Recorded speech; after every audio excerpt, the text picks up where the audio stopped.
Muy buenos días. Que el Señor les bendiga a cada uno de ustedes. Gracias por la oración intercesora Tana, aunque debo manifestar una seria discrepancia, porque a lo mejor el más guapo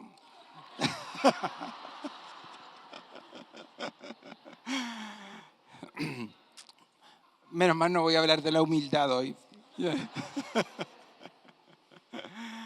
Estamos, como lo dijo Tana y como la mayoría de ustedes ya en la participación continua en nuestros servicios, reflexionando, ¿no?, en esta serie Embajadores, representando a Cristo en nuestra zona de influencia. Miremos la siguiente diapositiva en donde aparecen estas 6 M's en las que hemos estado trabajando. Primero, Ale nos invitó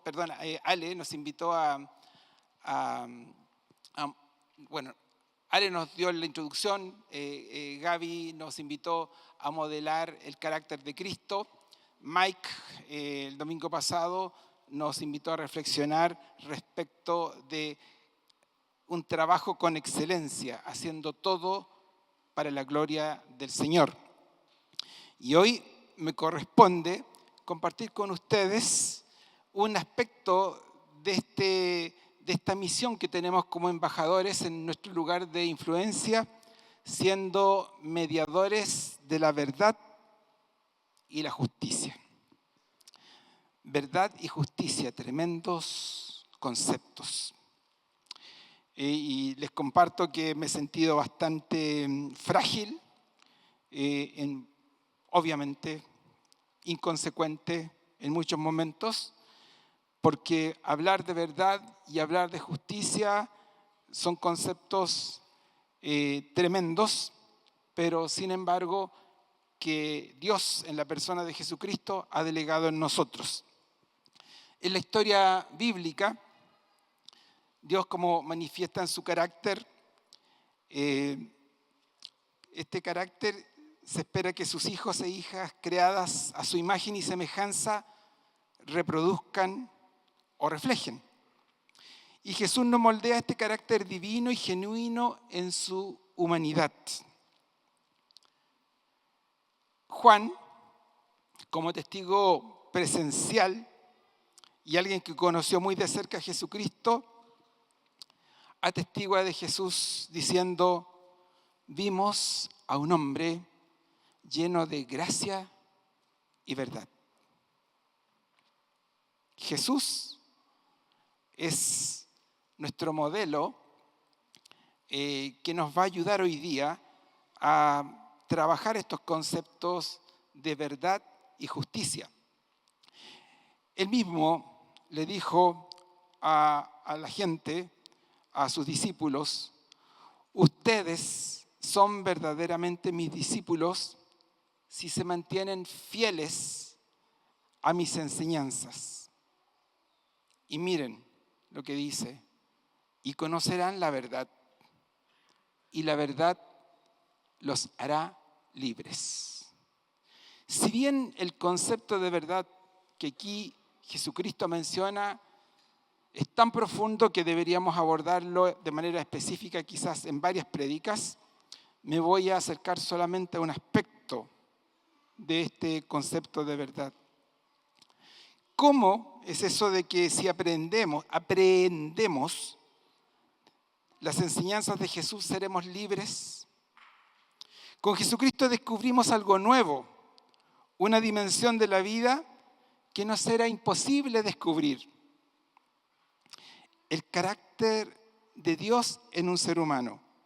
Al honrar a Jesús, entramos en un camino de obediencia que honestamente a veces cuesta, pero sus enseñanzas nos liberan de la esclavitud del pecado, nos liberan de la mezquindad de vivir solo para nosotros mismos y nos liberan, entre muchas otras cosas, para servir a otros.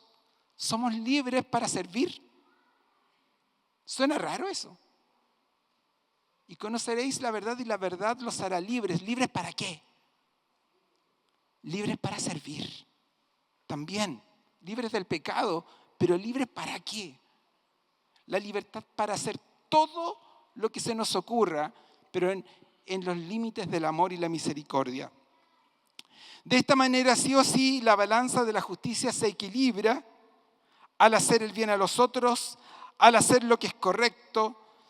Permitimos que quienes viven en desventaja social, afectiva, económica, de salud, etc., vivan como Dios quiere.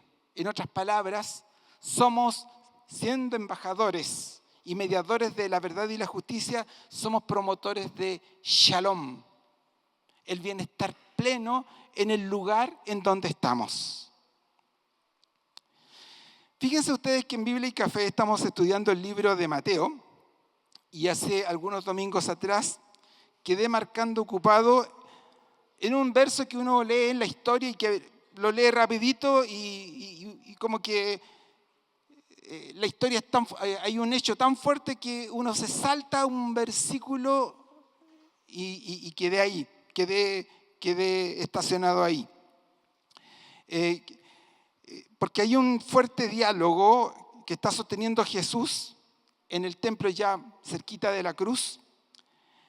Y este diálogo es con los líderes religiosos. Jesús está muy molesto porque Jesús no vivió de las mentiras de las apariencias. Jesús expresó también su molestia.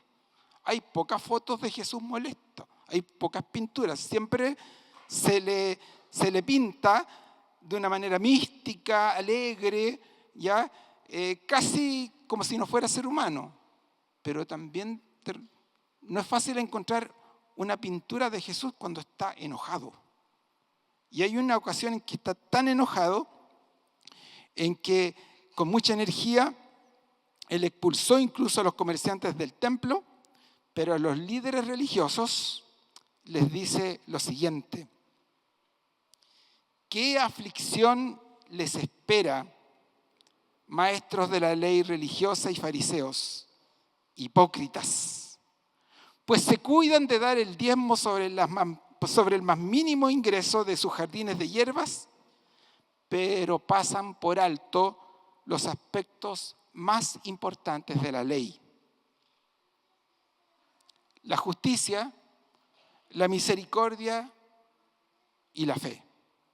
Es cierto que deben diezmar, pero sin descuidar las cosas más importantes. Y en ese verso, ahí es donde me quedé parado. Las cosas más importantes, miren ahí, los aspectos más importantes de la ley, ¿cuáles son?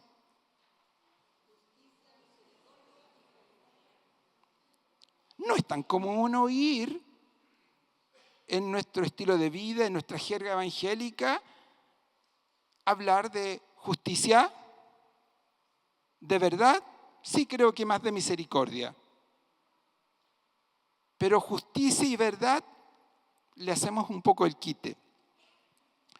Los líderes religiosos de aquella época eran los referentes religiosos del momento, y aunque aparentaran piedad y fiel cumplimiento a las ordenanzas bíblicas, habían perdido el verdadero sentido de esta ley. Porque la ley nos conduce a una redención personal, que de ocurrir se refleja en personas que expresan el carácter de papá con P mayúscula. Reflejan un nuevo ADN. Si bien estos líderes religiosos se preocupaban de manifestar lo que en esa época se entendía como fe, pero sus vidas y su expresión de religiosidad era incongruente al objeto de la santa ley de Dios: justicia, misericordia y fe. Incluso, fíjense, Jesús les dijo: ustedes son como unos sepulcros blanqueados. Por fuera aparentan pulcritud, belleza, hermosura, pero por dentro hay pudrición. Me parece que en el mundo evangélico hemos invertido las prioridades de la ley divina. Primero, como aparece en ese cuadro arriba, La ley, la santa ley, la palabra de Dios, espera de los seguidores de Jesucristo, de quienes honramos a Dios, justicia, misericordia y fe. Sin embargo, me atrevería a decir que incluso los evangélicos, como que hemos invertido las prioridades. Primero hablamos de fe. Es súper importante para nosotros hablar de fe. Si hay fe, hablamos de una misericordia, esa misericordia que a veces lavamos dando un paquetito para una canasta familiar o dando unas chauchitas a la persona que pide limosna o pagando 5 lucas en alguna organización benéfica. Y de justicia casi no hablamos. Esos temas de los políticos, esos temas de los senadores, de los abogados, pero nosotros no hablamos de justicia. ¿O me equivoco? Hay algo raro. Jesús dice, ustedes han descuidado los aspectos más importantes de la ley, de la religiosidad. Justicia, misericordia y fe. Ahora mi pregunta es, ¿cómo interpreto lo que es justo a la luz de la Biblia? Todo aquello que implica hacer lo correcto.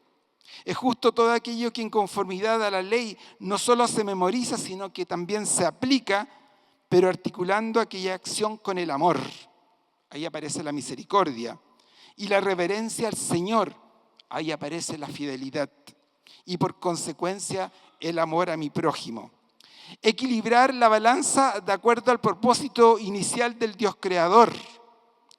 Jesús más tarde es descrito como el fiel y verdadero, porque juzga con rectitud.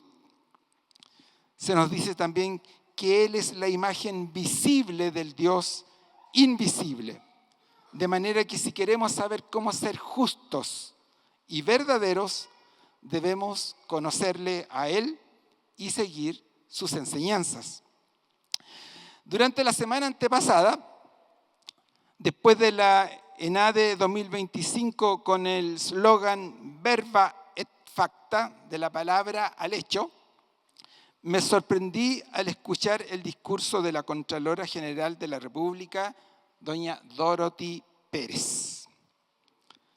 Su rol ha dado mucho que hablar por la detección de serias irregularidades en las diversas reparticiones del Estado.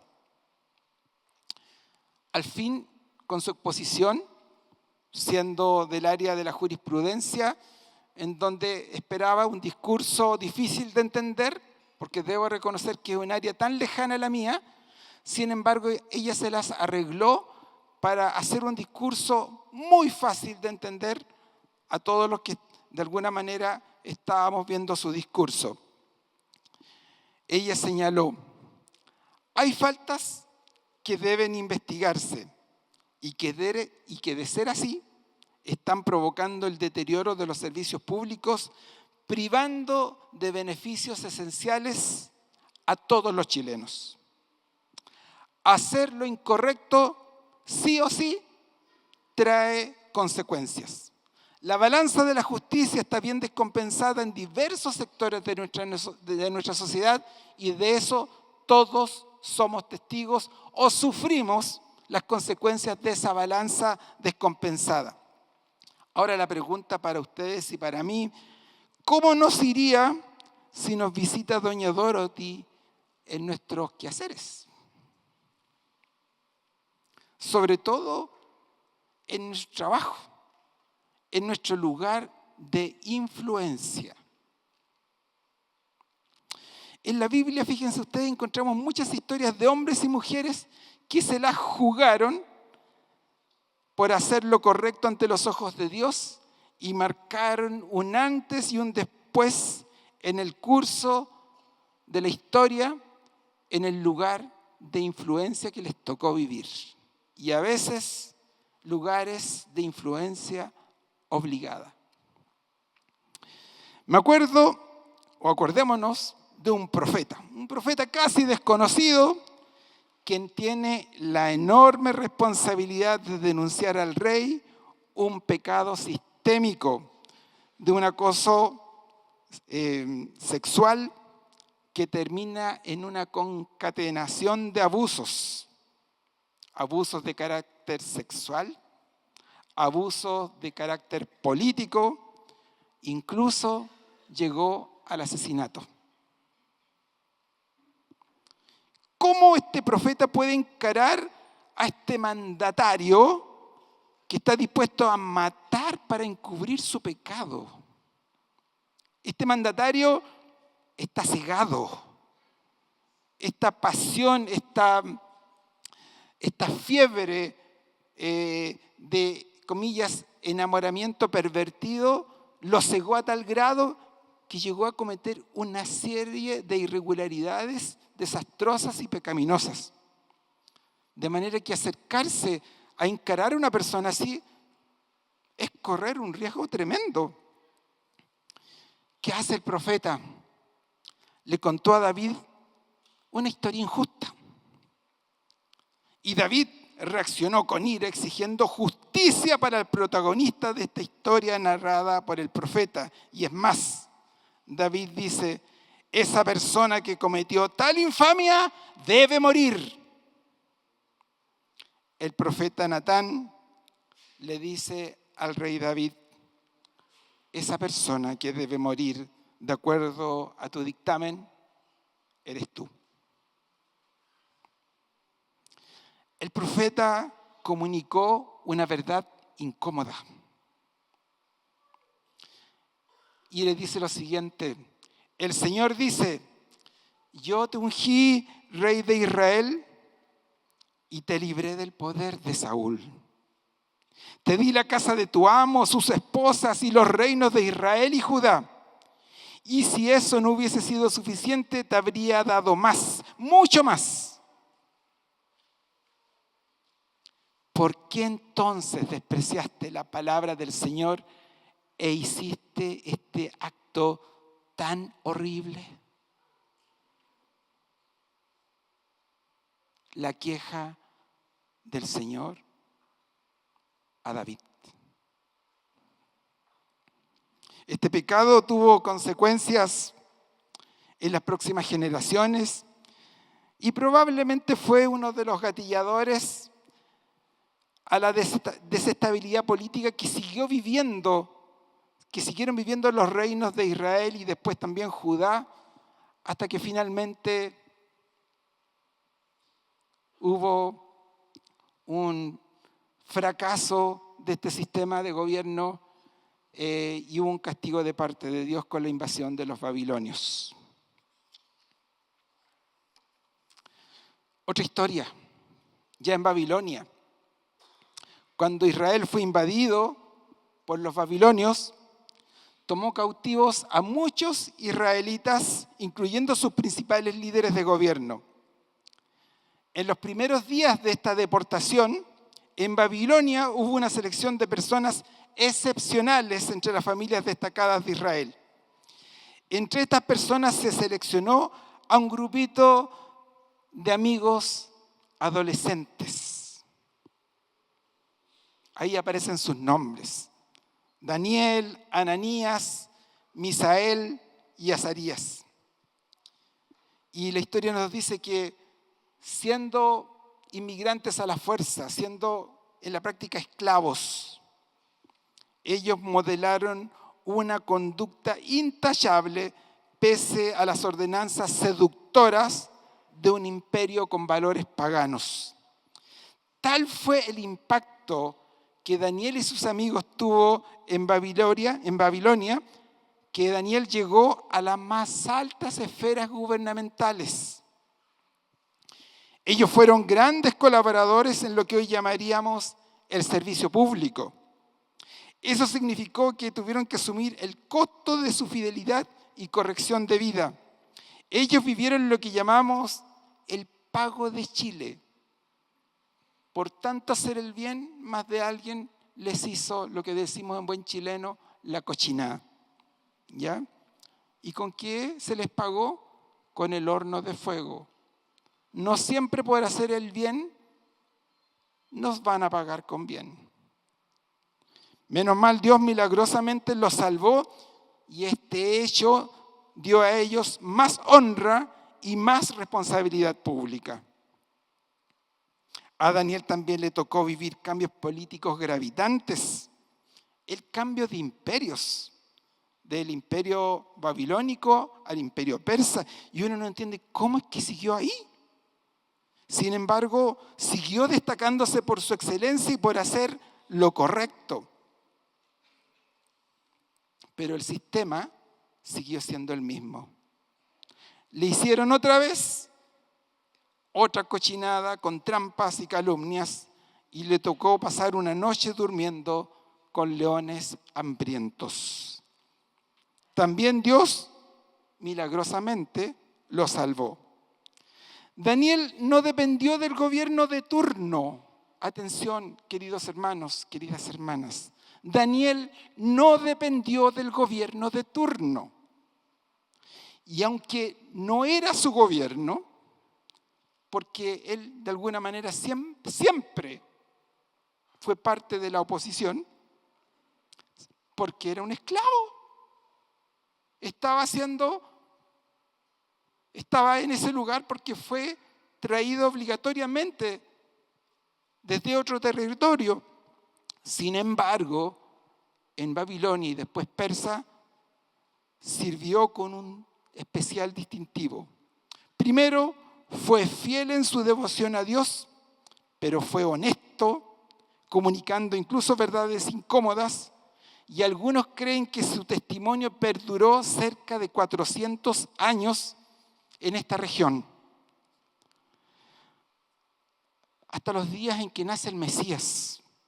Algunas hipótesis de los investigadores bíblicos creen que esos sabios que llegan de Oriente a Belén a adorar al niño que recién ha nacido,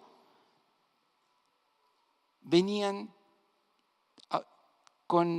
impregnados de esta información que recibieron, que quedó en la tradición de esa región, gracias al testimonio de estos chicos que llegaron deportados a Babilonia. Y la última historia. También en este contexto de deportación, la Biblia nos cuenta la historia de una mujer judía, también de este grupo de los cautivos, pero que era muy, muy hermosa.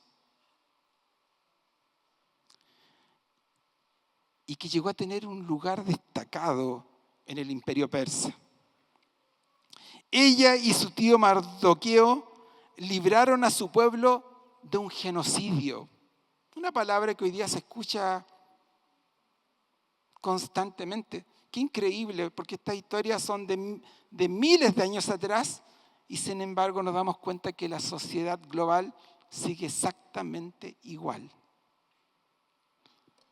Se estaba preparando un genocidio hacia el pueblo judío y en algún momento el tío le dice a Esther, su sobrina, a lo mejor tú has llegado a ser reina precisamente para ayudarnos en esta situación.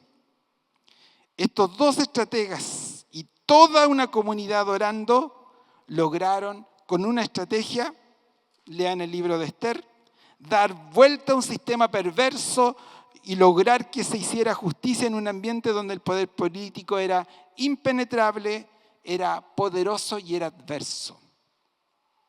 Y cambiaron el curso de la historia. Ahora me gustaría escuchar historias de lo que pasa hoy. Y en esta oportunidad quiero entrevistar a un hermano de nuestra iglesia, un miembro de nuestra iglesia, a Fernando Zapata, que pase aquí adelante, por favor. Préstame una silla.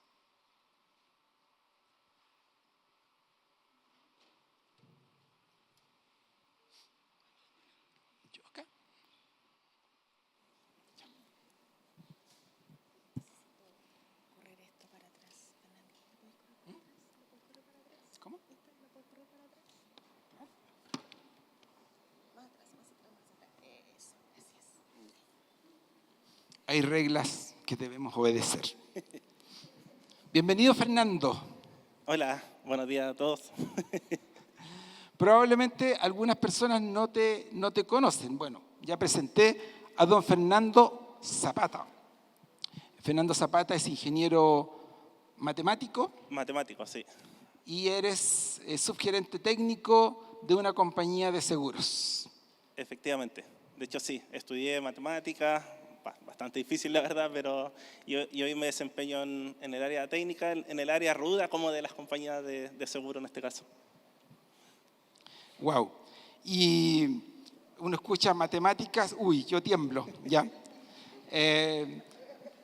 Y bueno, y por algo estás en una compañía de seguros, pero ¿qué cosa específica realizas ahí en la compañía? Bueno, en realidad, así como en términos simples, lo que hago es calcular el precio de los seguros para después salir a comercializarlo. Soy cristiano, hay ética, así que...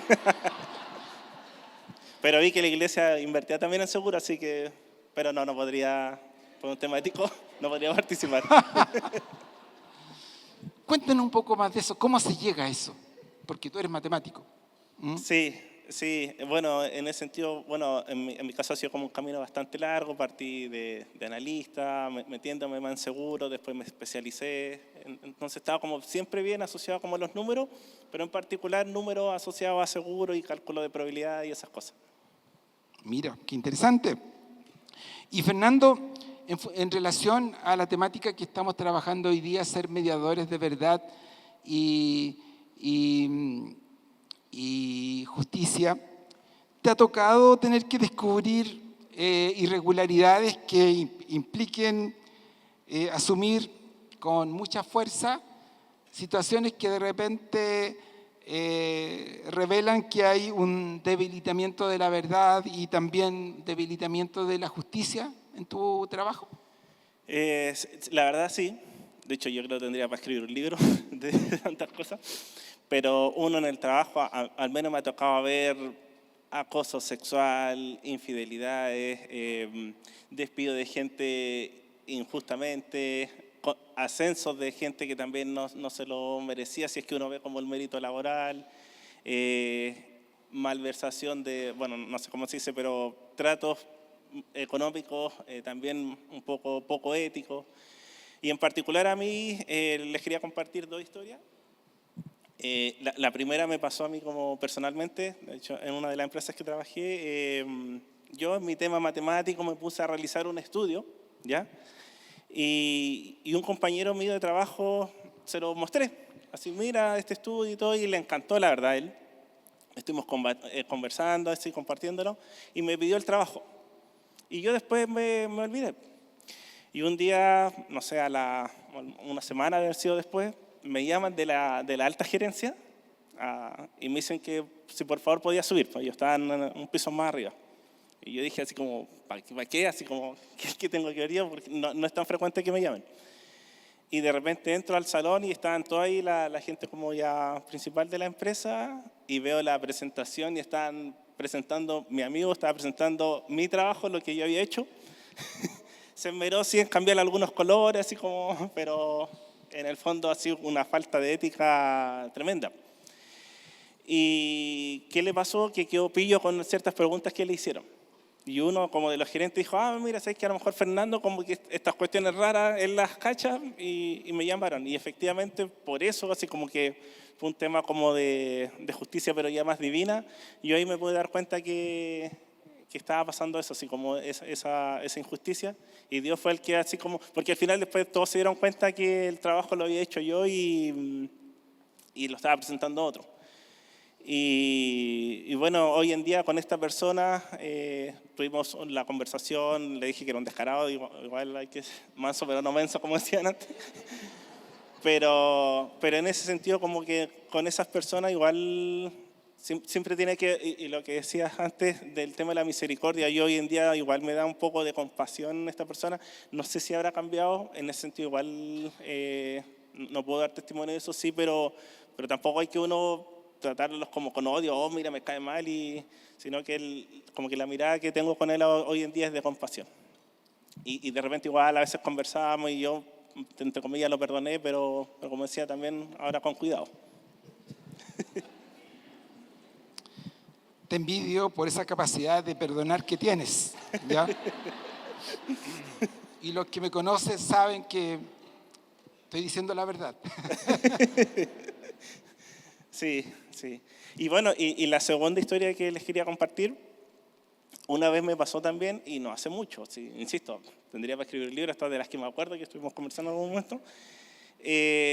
También se me acercó gente del equipo comercial, generalmente las empresas están preocupadas de las ventas, así como de...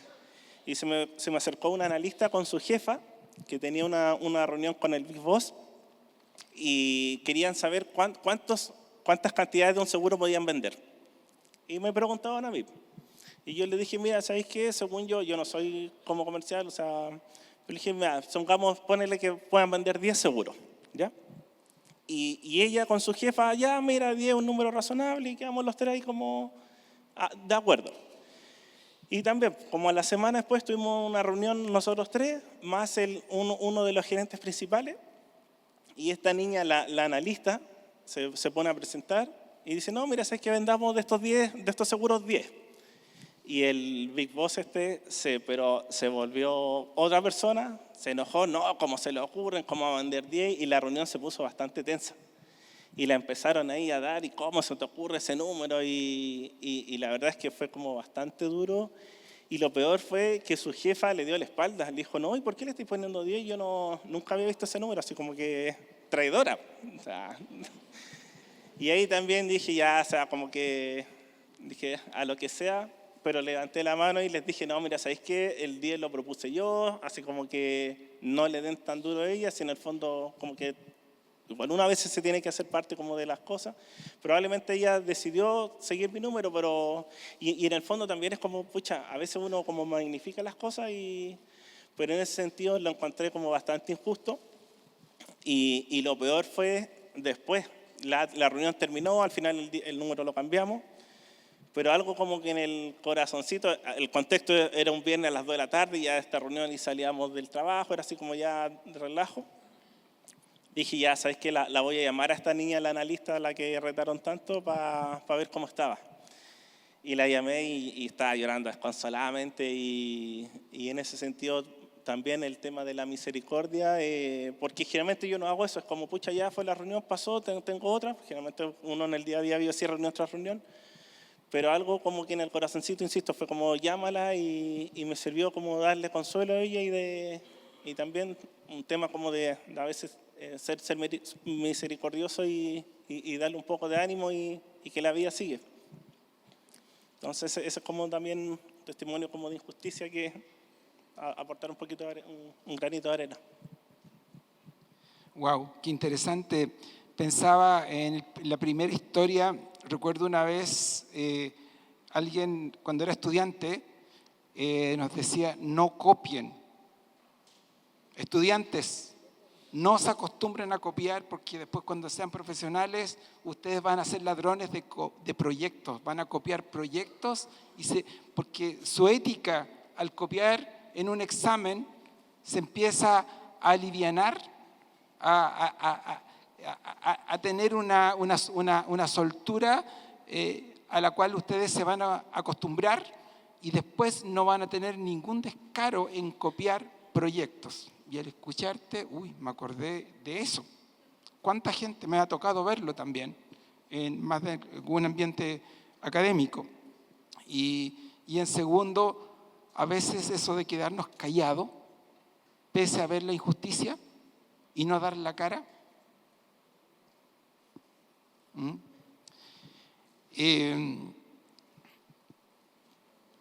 ¿Qué conclusión en esto un matemático como tú puede compartir en relación al hecho de que eres un embajador también en el área de la mediación de la verdad y la justicia en una compañía de seguros, Fernando? A ver, yo creo tres cositas. Uno, y en el tema laboral, y probablemente esto es una propiedad como extensible a la vida entera,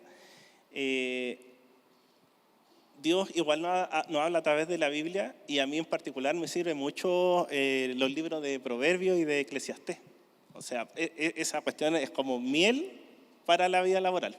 Y no sé, doy 2 ejemplos y que me ha pasado. Yo a veces he visto gente de muy arriba, amargada, que no disfruta del trabajo, y en Eclesiastés dice, o sea, como que Dios es el que le da a uno el gozo por el trabajo. Y eso se ve en todo orden de cosas. O sea, uno generalmente como que dice, no, mira, mientras más arriba voy a ser más feliz. No, Eclesiastés es el que le apunta mucho mejor en ese sentido. Y Proverbios también, que Proverbios a veces dice que es mejor, no sé, comerse un pan duro en una casa tranquila que un banquete en donde hay puras peleas. Entonces, si uno lee esos libros, así como que, insisto, es palabra súper sabia para aplicarlo en la vida laboral. Lo otro, y sobre todo yo tengo gente a cargo en lo que hablábamos de transmitir siempre la verdad en el sentido de honestidad. Porque cuando a mí yo le digo a mi analista, si ustedes me mienten con algo, yo al final del día, ¿qué voy a hacer? Voy a transmitir esa mentira. Y al final del día uno va perdiendo credibilidad y perdiendo cierto como prestigio. En cambio, cuando uno es como más íntegro en ese sentido y va diciendo la verdad, y claro, decirlo acá es fácil, pero a veces cuando uno tiene reuniones difíciles, y es lo que yo a veces más le pido a Dios cuando me encierro 5 minutos en el baño, a decir, pucha, Fernando, y la verdad que sea lo que sea, siempre tener como eso claro. Porque, insisto, el ser honesto al final del día a uno después le da como cierto estatus después como para decir las verdades incómodas. Y el tercer principio, y esto como más matemático, nosotros como que siempre trabajamos con números, mientras más información tenemos mejor calibrado nuestros modelos y la precisión, y siempre andamos buscando eso, o sea, el mejor precio. Pero la Biblia también nos dice que uno tira los dados, pero Dios es el que dice cómo van a salir. ¿Y por qué pasa eso? Porque al final del día nosotros le agregamos variables a nuestros modelos, pero Dios sabe todo. Tiene como certeza de todo, y es lo más exacto y lo más preciso. Entonces, como que en ese sentido, nunca olvidarnos de eso, y que Dios está siempre ahí presente con nosotros, y que Él es el perfecto y nosotros somos los imperfectos. Eso principalmente. Quien maneja el resultado de la ecuación finalmente es el Señor. Exacto. Muchas gracias, Fernando.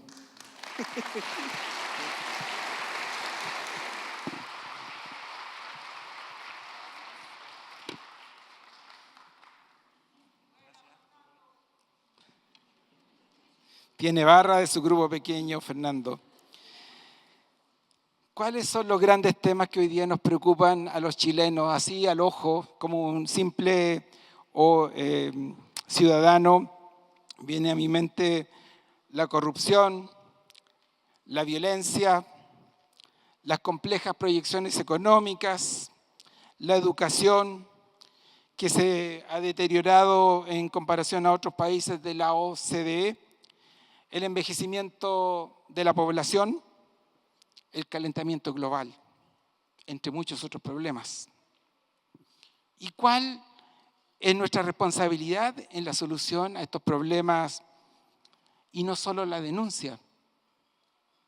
Tengamos cuidado de cargar la solución solo, entre comillas, en nuestras autoridades de gobierno.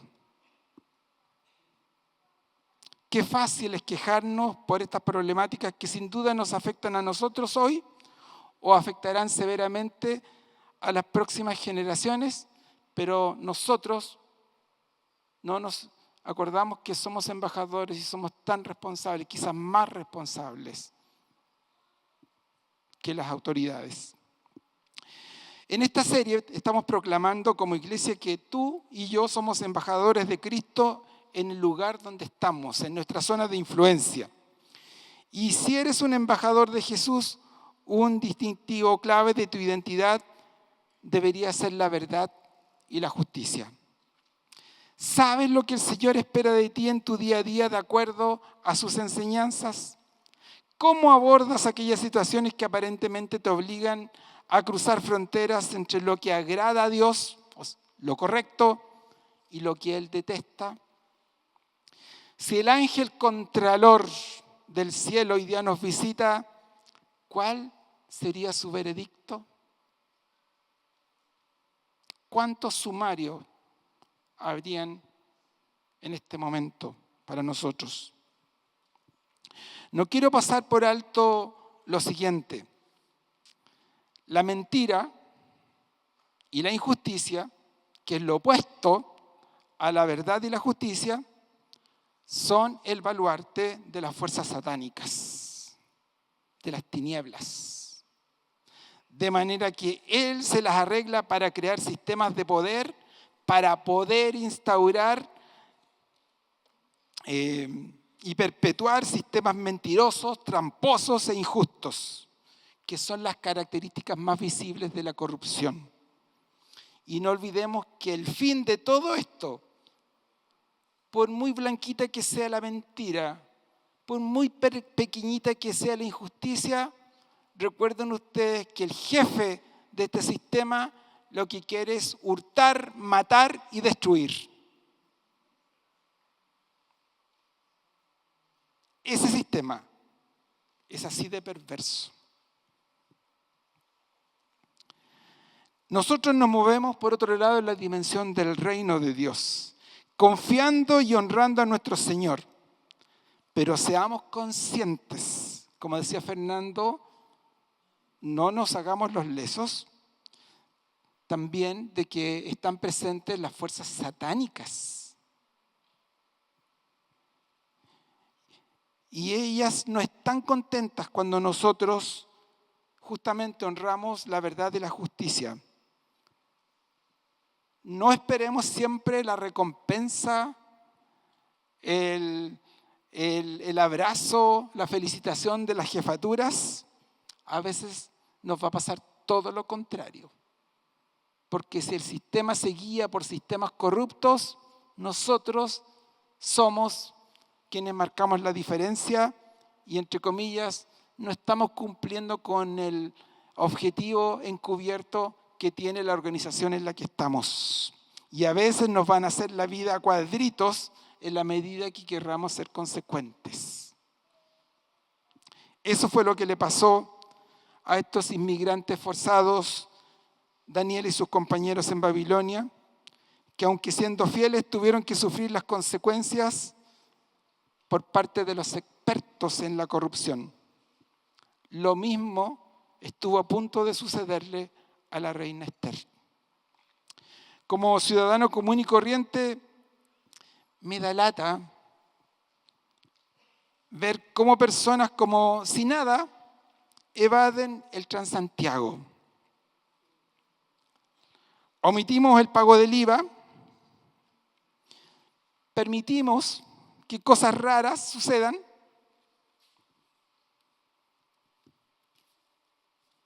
y no las denunciamos. No participamos de los comités de vecinos, pero sí criticamos al comité de vecinos de nuestro condominio. Recurrimos al pituteo sin méritos. De hecho, a lo mejor más de alguno está tentado de acercarnos a Fernando y preguntarle: oye, Fernando, ¿qué segurito es el más conveniente? Ya, pero él no puede decir nada. No nos complica el nepotismo si me genera beneficios, pero si lo hacen otros, ¡ay, lo critico! En el gobierno de turno, si nos toca hacer oposiciones, queremos que el Estado le vaya mal y se deteriore. Criticamos el clasismo, pero me allego solo a aquellas personas afines a mi nivel social. Si logro ser un especialista, rápidamente me transformo en una vaca sagrada, atribuyéndome privilegios y estatus que el Señor prohíbe. Se nos olvida que si el Señor nos da talentos o privilegios inmerecidos, son para servir, no para ser servidos. Y en esto de las vacas sagradas, he visto vacas sagradas en clínicas, De repente algunos especialistas son vacas sagradas que cuando te atienden, y además que tienes que pagarle una cifra, uno pagando incluso te atienden mal, ni te miran, ni te tocan, y más encima buscan en Google la solución a tu problema. He visto vacas sagradas en ambientes académicos, personas que por saber mucho le dicen a sus alumnos: la nota máxima que yo pongo es un 5. ¿Es justo eso? Y pobre del alumno que se le ocurra hacer la denuncia. He visto vacas sagradas también en ambientes teológicos, fíjense, en liderazgos evangélicos. Hay personas que asumen un puesto y aparecen con jinetas la semana siguiente. He visto vacas sagradas en los ambientes de la ingeniería. He visto vacas sagradas en empresas comerciales connotadas, también en reparticiones uniformadas, también en quienes asumen cargos públicos. Estas vacas sagradas, en vez de servir, asumen sus cargos con el fin de ser servidos y sin ningún filtro a la corrupción, a la inequidad, al abuso laboral, al abuso psicológico, a la infidelidad conyugal, en definitiva, a poner en sumisión a la verdad, a la justicia, a la misericordia. Y lo triste es cuando algunas de estas vacas sagradas se consideran parte de nuestra comunidad y denigran la fe. Recuerden que Jesucristo le para el carro a las vacas sagradas que eran los líderes del mundo religioso del momento. Cuando eso ocurre, hay daño, siempre hay daño de algunos pequeñitos de los cuales Jesús nos advierte: ay de vosotros. En esto también hay juicio de parte de Dios. Quien abusa de la verdad, quien abusa de la justicia, recibe un ay. Los ayes del Antiguo Testamento, que son palabras de condenación, son palabras fuertes. De manera que la palabra de hoy día no es muy suavecita. Con horror, no hace mucho tiempo me enteré del sufrimiento que en algunas instituciones públicas, médicos, estudiantes de alguna especialidad, tienen que sufrir bajo la tutoría de profesionales déspotas y que además desean que sus alumnos continúen su legado. Fíjense que en una oportunidad, una joven doctora cristiana que es fiel a la verdad y a la justicia, llorando me decía, o nos compartía, que su tutora le dijo: yo quiero que tú seas una perra como yo.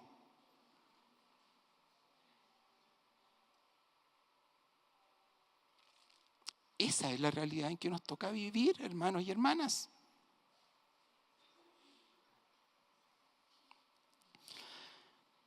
Como Mardoqueo le dijo a su sobrina: ¿no será que por alguna razón Dios te puso en este lugar? En ese lugar de influencia donde tú estás.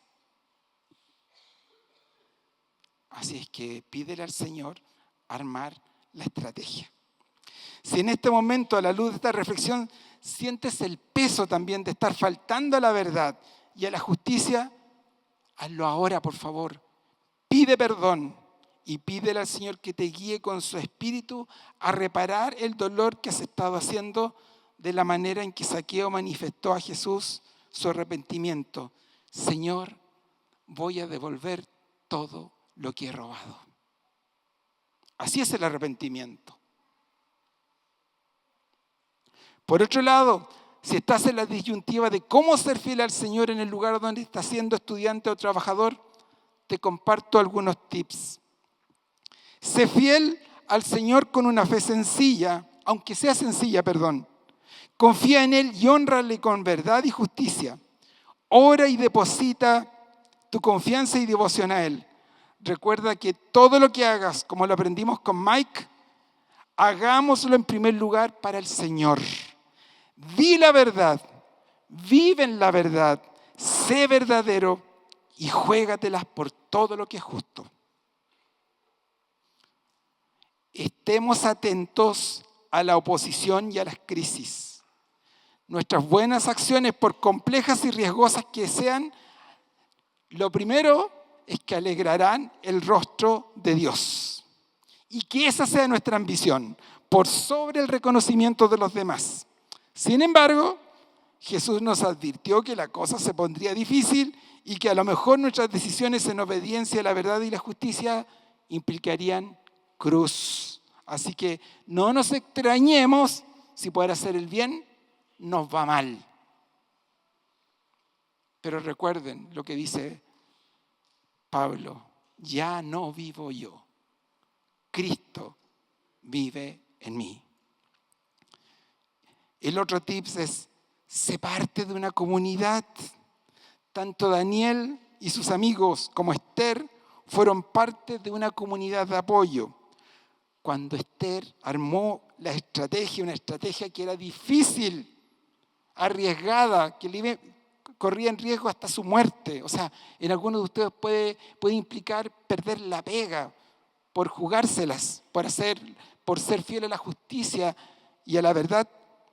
¿Qué hizo? Encargó a sus hermanos que ayunaran. No vivan la vida cristiana en soledad. Hay un ejército celestial que nos ampara, que está batallando por nosotros con las huestes satánicas. Pero también nuestra comunidad es un ejército de oración. Y yo doy fe de ello. Si estoy parado en este lugar, es porque hay un grupo de personas en esta iglesia que me respaldan constantemente en oración. Quiero invitarles ahora, mientras pasan los músicos, a tener un tiempo de oración, pero más que mirar primero los desafíos, miremos hacia atrás en donde hemos fallado. Yo al hacer esta reflexión me di cuenta de tantas metidas de pata, de pecados, en donde he transado con la verdad y con la justicia, donde he afectado a otras personas que me avergüenzan, por los cuales he pedido perdón al Señor. Pero también, ahora después de eso, pensar qué se viene por delante, qué desafíos tenemos. Pensar, por ejemplo, qué abusos, qué injusticias o mentiras estoy viendo en el lugar en donde estoy, en mi campo de misión. ¿Qué debería hacer? ¿Cómo podría responder? ¿Y quién podría ayudarme? Oraremos y reflexionaremos escuchando la canción de Santiago Benavides, Dame una fe sencilla. Y pongan atención a la segunda estrofa. Les invito a ponerse de pie y vamos a orar una oración comunitaria que aparece en pantalla. La leemos todos juntos. Padre, ayúdanos a amar la misericordia, buscar la justicia y caminar en humildad ante ti en mi lugar de misión. Danos oídos para discernir donde reina la falsedad, ojos para ver donde anida la injusticia, sabiduría y coraje para cultivar la verdad y la justicia. Que sea para tu gloria. Amén. Que el Señor les bendiga.